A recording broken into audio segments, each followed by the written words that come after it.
Mas umiinit pa ngayon ang usapan tungkol sa power couple na sina Jericho Rosales at Janine Gutierrez dahil ayon sa mga malalapit sa kanila, ibang level na raw ngayon ang sweetness at connection ng dalawa. Isang source na madalas kasama ng couple ang nagsabi, kung dati sweet sila, ngayon ibang klase na, para bang hindi mo sila pwedeng paghiwalayin. Ayon pa sa kwento, kahit sa simpleng gatherings, hindi raw mapaghiwalay ang mga tinginan ni Jericho at Janine. Kahit nasa gitna ng mga kaibigan, tila lagi silang may sariling mundo. At kapag akala mo tapos na ang kilig, bigla daw hahaplos si Echo sa buhok ni Janine o maglalagay ng kamay sa likod nito kahit walang kamera. Marami din ang nakapansin na mas protective si Jericho.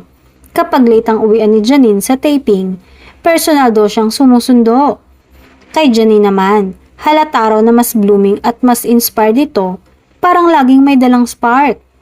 Sa inang isa pang malapit sa kanila, sila yung couple na hindi maingay pero ramdam mong seryoso. At kung pagmamasta ng recent photos nilang mag-akbay sa isang private event, mas lalong nagngingit-ngita ng fans.